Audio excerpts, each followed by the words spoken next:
SaberSim's powerful lineup builder is one of a kind, helping you put high upside profitable lineups into your DFS contests powered by our game simulations. But we know if you've been playing DFS profitably for a while with an established process on a traditional optimizer, it can be hard to give that up.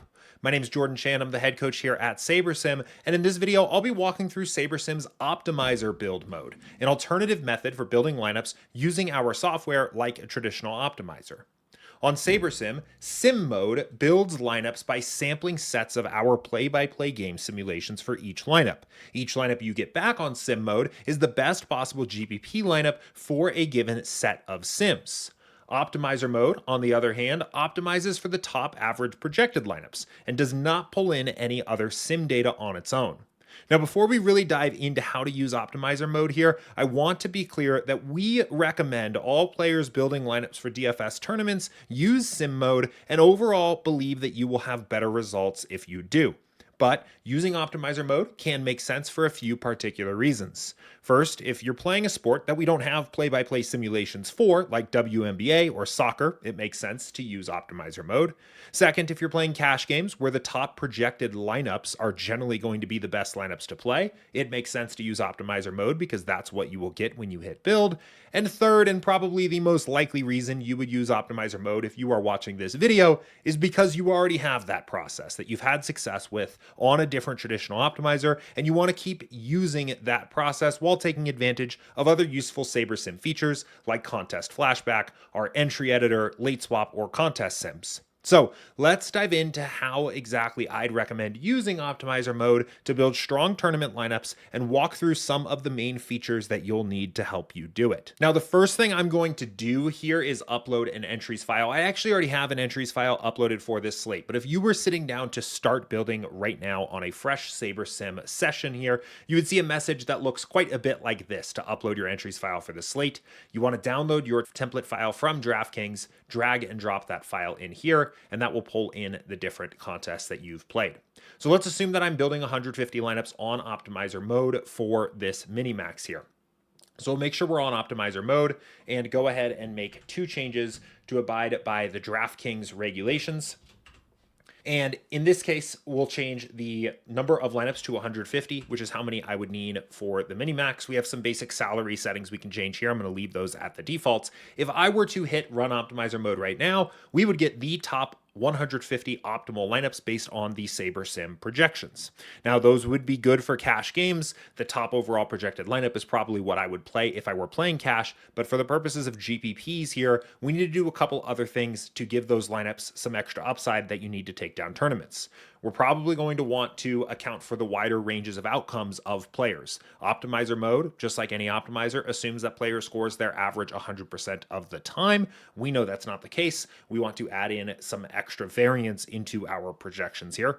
We're also going to want to account for things like correlation. Optimizer Mode here is going to assume that players are completely independent from each other. We want to build in some stacks, so we'll talk about some rules we can do for that. And then finally, we're going to want to account for ownership. Optimizer Mode, again, optimizing purely based on the top average projected optimals, is going to be agnostic to ownership. We want to get some low owned plays in our lineups, so we'll set some rules for that as well. So let's start by widening the range of outcomes of each player. For that, we're going to create a randomness rule here. So let me throw away this old one here, and what we'll do is in this little gear icon, the build settings here, we're going to add some randomness rules. There's a couple different ways you can do this. You'll first pick your method, which is uniform or normal.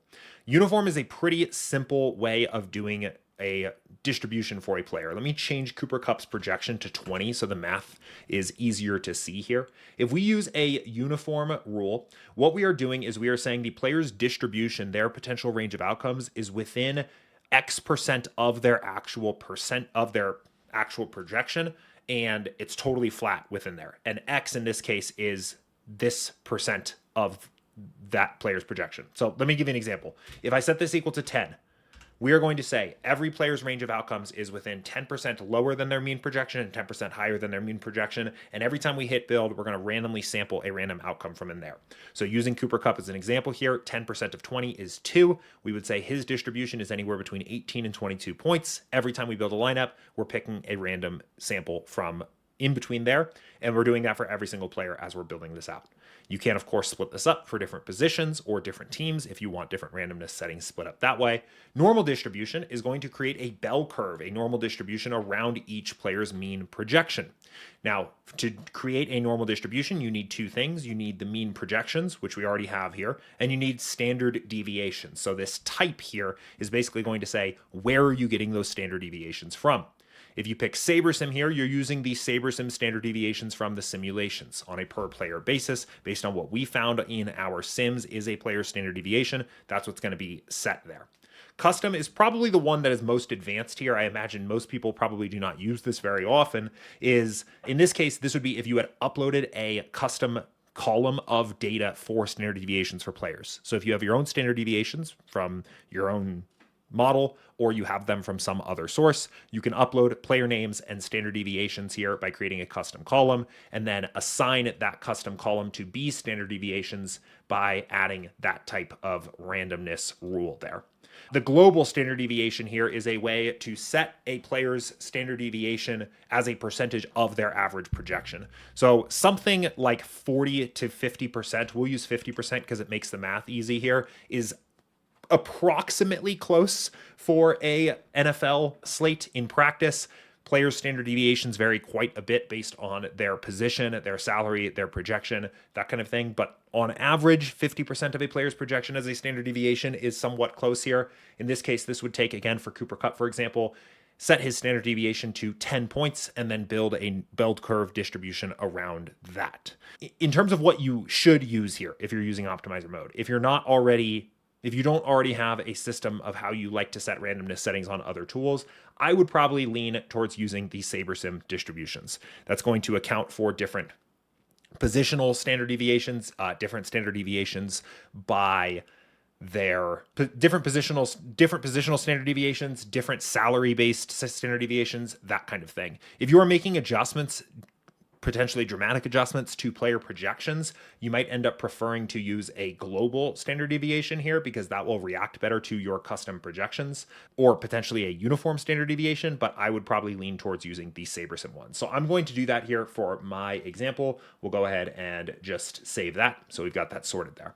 Now, the next thing we are likely going to want to do is to add some rules to correlate our lineups. We want to build some lineups with some stacks, and for that, we're going to use the rules section here. We have an extensive video in our documentation that goes through in much more detail all of the different types of rules that you can create here, but I'm going to try to provide some examples of how this might be used for NFL here so you can get a sense of what's going on. There is a ton of customizability that you can do in terms of how you create your rules, and a lot of times it just depends on thinking through the logic of it. So let's start with stack rules, which are the most straightforward here. So if we pick a stack rule, there are two types. A basic stack rule here is going to be probably what you are used to seeing on every other optimizer out there here. It's a rule that controls how you are combining players that are playing in the same game together.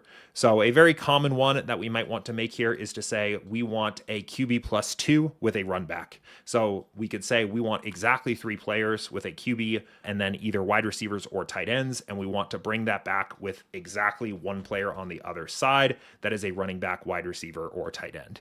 If you want to get a little more hands-on with the specific positions that are used here, we can set the rule like this instead. So for example, we could say, and perhaps we do want to do this here because we want exactly a quarterback. We want to make sure we have equal to 1 quarterback and then equal to 1 wide receiver or tight end.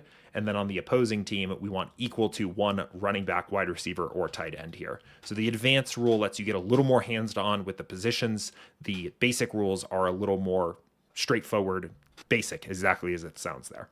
So we can create that rule here. You could create other stacks. Another common one that you might see people want to do is use exactly 2 players on the same team with a running back and a defense is another one that I see somewhat frequently here. That could be, this is the way we would want to do that.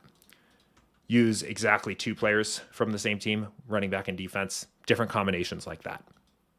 For group rules, these let you go a little bit further and really fine tune how you are combining different players together. We'll start with manual rules here. Manual rules are where you are clicking the individual player that goes into the group. So if you want to create a very common use case that I've seen for this is where people are building with a core. Perhaps there are 5 players that they really like on that slate, and they want 4 of them in every single lineup.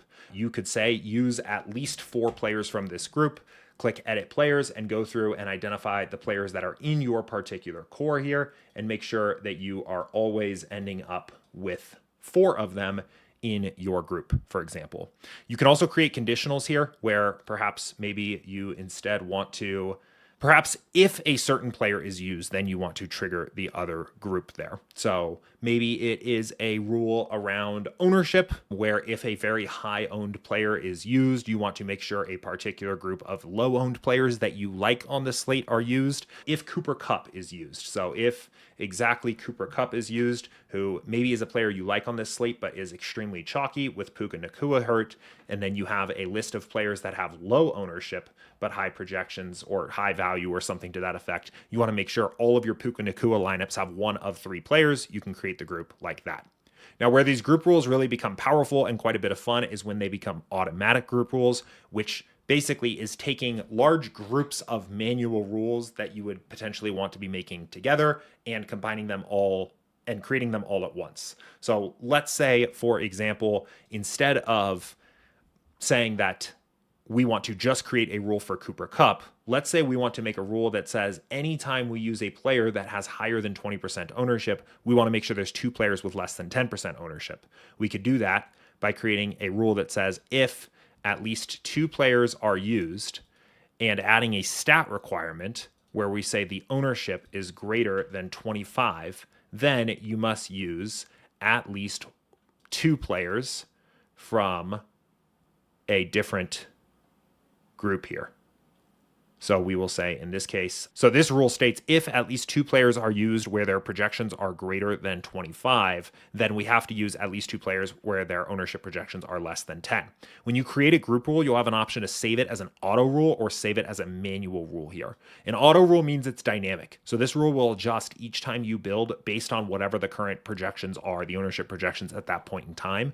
A manual rule will check to see who fits this rule right now and then keep that rule exactly as it is written. So I like to use manual rules here as a way to check my work first before then going in and changing it to an auto rule. So I can go in here since I've saved this as a manual rule and see the actual basis of the rule.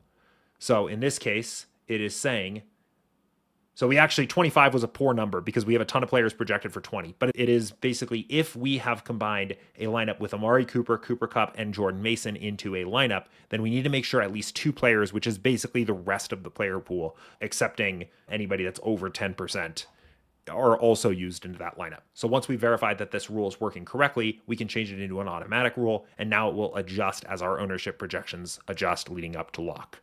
Another very common rule that we could use here, and this will be an opportunity to show you this group by field, is we don't want to stack players together here if they are not including the quarterback. So this is a very common one where people say, I don't want to use 2 players from the same team unless the quarterback is also in the lineup. So we could set up a group in that case as well, where we say if at least 2 players are used, and we're not including the quarterback in this case, we want to group this here by team. We're not saying if any 2 players are used together or if any 2 players from the same game are used together. We're saying if at least 2 primary players from the same team are grouped together and they play running back, wide receiver, or tight end, then use the quarterback on the same team as those primary players. So now we could potentially save this as well here. It'll create 26 manual rules because in this case, it's going to create one for each team. And we could go in and again, verify if Marvin Harrison and Trey McBride are used together, then you must use Kyler Murray in the lineup. Now we can turn this into an auto rule, and we've created another group rule here that does what we're looking for it to do. Now, the last type of rule that you can make here is an aggregate rule, which describes characteristics of the lineup as a whole. So you can see by default what pops up here is my projection sum is at least X. That's a rule that we could potentially create here. I think a more common one that we would want to make is my ownership sum is no more than, say, 125, for example. We want to make sure we're limiting our ownership projections from our lineups and not just playing all the chalk. So we could create a rule like that here, or any other characteristics that you might want your lineups to have. One other useful feature here is the filters. If we wanted to, for example, filter out all the players with under a certain projection threshold, we can filter out that way. You can filter on any of the data that you see here across different positions, but filtering out low projected players can be a good way to avoid optimizer mode from finding extremely low projected players that maybe just fit because of salary reasons into your builds. So those are the main features that I think are going to be most useful for you when you're using optimizer mode is the randomness settings, the lineup rules, and the player filters. At this point, I think I'd probably be ready to build some lineups. So we'll go ahead and just click run optimizer mode. I like to think about optimizer mode builds as very iterative. Once you go through and set your different rules, seeing the impact that that has on your builds, seeing what type of exposures and lineups and players that you're getting the most of, and then add in additional rules, filters, or other changes as you see fit from that point. In my experience using optimizer mode, I rarely get it totally right on the very first build, but after a couple builds, seeing how things are coming out, seeing how the lineups look, and adding in a couple rules here or there, I generally find that I like what I end up with. So these lineups are built here, and you can see they're following mostly what we want to do. We're getting the QB +2 with a 1 run back on every side here. We are getting relatively low projected lineups and very low ownership lineups. So in this case, a couple things that I might do, maybe I would go through and set another projection floor this time and bump up the projection to say, 133 or something like that. We can change the label on that so that's clear as well. 133. We could also potentially increase our ownership floor a little bit here or reduce some of our variance. It seems like maybe our variance is a little high here. A couple different things that we could do there. But once you're overall satisfied with your lineups, the last step here is to click save, which will save your 150 lineups, in this case, to the contest that I'm playing, which is the Minimax. And the last thing to do is download that entries file and get that uploaded over to DraftKings. Now, if you're new to SaberSim and have familiarity with traditional optimizers, optimizer mode can be a great place to start when you are new to SaberSim. Still, our play-by-play game simulations and sim mode are our calling card, and you will find that you have just as much control when building with our simulations as you do with optimizer mode. All of the features I walked through here, whether it's the lineup filters, the lineup rules, are available on sim mode, and we just have a better approach to the ranges of outcomes than randomness by leveraging our sims. With that said, definitely understand using optimizer mode here as you're getting started, and just remember to take advantage of those different tools here to account for ranges of outcomes, correlations, and ownership, and things like that. If you're looking for a walkthrough of what it looks like to build NFL DFS lineups using sim mode, I've recorded a video for week 1 going over that, and you can check that out here. In the meantime, thanks for watching and good luck.